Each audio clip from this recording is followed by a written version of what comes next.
Assalamualaikum warahmatullahi wabarakatuh. Bertemu lagi dengan saya Kusnul Khatimah. Saya dari IAIN Tulungagung, Fakultas Tarbiyah dan Ilmu Keguruan jurusan Pendidikan Agama Islam. Pada kesempatan kali ini kita akan mempelajari mengenai zakat. Jadi kita masuk tema dengan berzakat, jiwa dan harta menjadi bersih.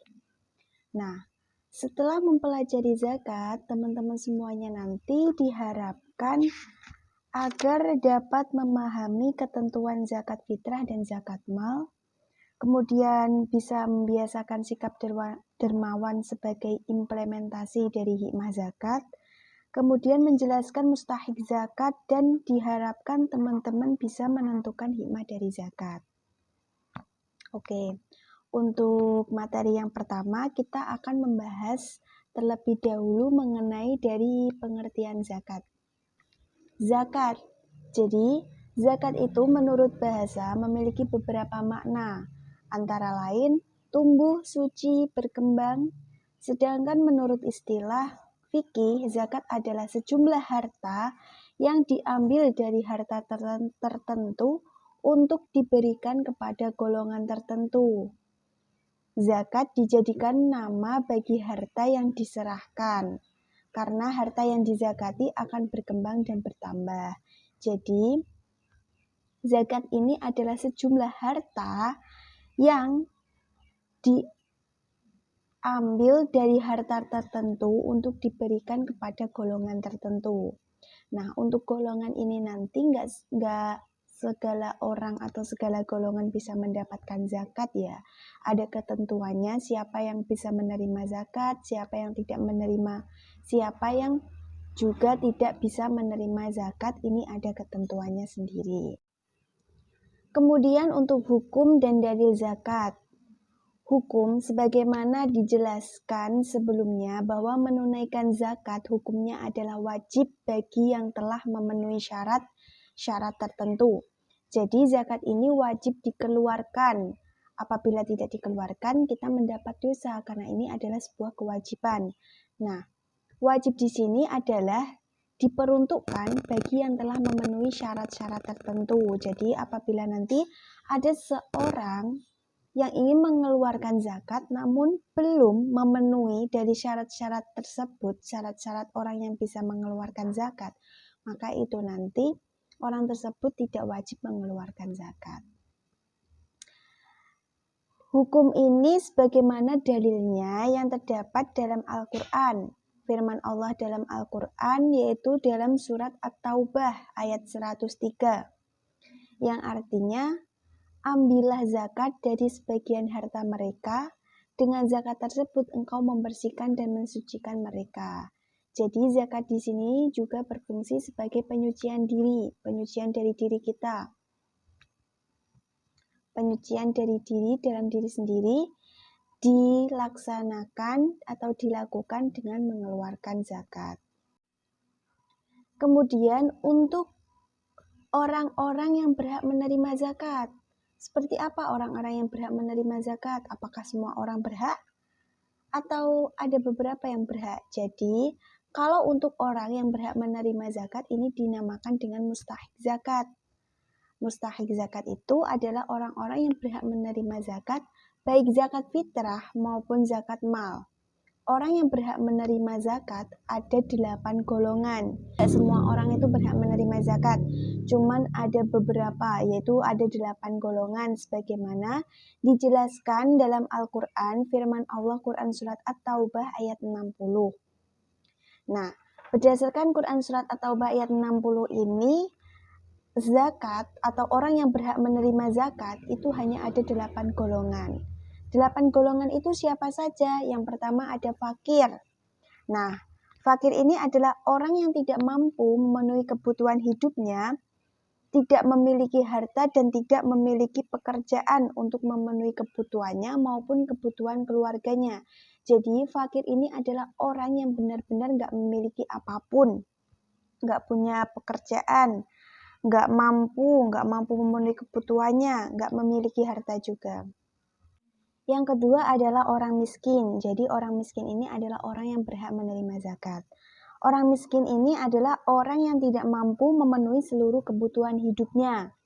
Mungkin bisa dicontohkan, ada seorang miskin yang memiliki 10 kebutuhan, tapi dia hanya mampu memenuhi kebutuhan hidupnya cuman sampai 7 atau 8, jadi tidak sepenuhnya bisa memenuhi kebutuhan. Nah, itu bisa dikatakan orang yang berhak menerima zakat. Berbeda loh ya, fakir dan miskin itu beda. Kalau fakir itu orang yang tidak memiliki harta, tidak memiliki pekerjaan, dan tidak mampu memenuhi kebutuhannya sendiri maupun kebutuhan keluarganya.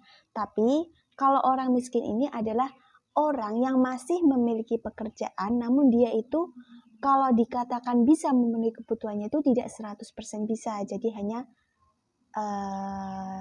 hanya sebagian saja, jadi nggak memenuhi kebutuhannya secara maksimal, itu belum bisa. Seperti itu. Kemudian yang ketiga itu ada amil. Nah, amil ini adalah orang, lembaga, atau badan yang bertugas untuk mengumpulkan zakat dan mendistribusikannya kepada yang berhak menerimanya. Jadi amil di sini adalah badan atau lembaga yang mengumpulkan zakat dan juga mendistribusikannya. Jadi dia juga berhak menerima zakat. Kemudian mu'alaf. Mu'alaf itu adalah orang yang baru masuk Islam. Kemudian ada rikob.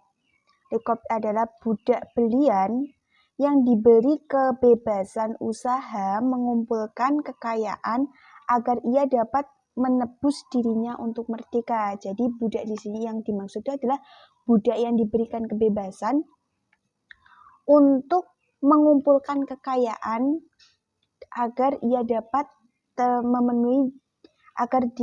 menebus dirinya untuk merdeka. Jadi budaknya itu masih diberi kebebasan untuk dia mengumpulkan harta benda untuk menebus dirinya sendiri, seperti itu. Kemudian untuk selanjutnya adalah gorim. Gorim ini adalah orang yang memiliki banyak hutang. Jadi orang yang memiliki banyak hutang itu juga berhak menerima zakat.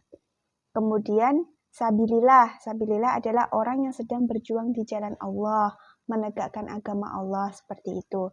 Yang terakhir itu ada Ibnu Sabil. Jadi Ibnu Sabil di sini itu adalah musafir, orang yang sedang dalam perjalanan jauh. Setelah tadi kita bahas mengenai orang yang berhak menerima zakat, di sini kita akan membahas mengenai orang yang tidak berhak menerima zakat. Nah, di sini ada beberapa orang yang dikatakan tidak berhak menerima zakat. Yang pertama itu orang kaya. Jadi orang kaya, orang yang sudah mampu itu tidak berhak untuk menerima zakat. Kemudian keturunan Rasulullah SAW, keturunan Rasulullah itu juga tidak berhak menerima zakat. Kemudian orang non-muslim juga tidak berhak menerima zakat. Kemudian ada setiap orang yang wajib dinafkahi oleh muzaki atau wajib zakat itu tidak berhak menerima zakat.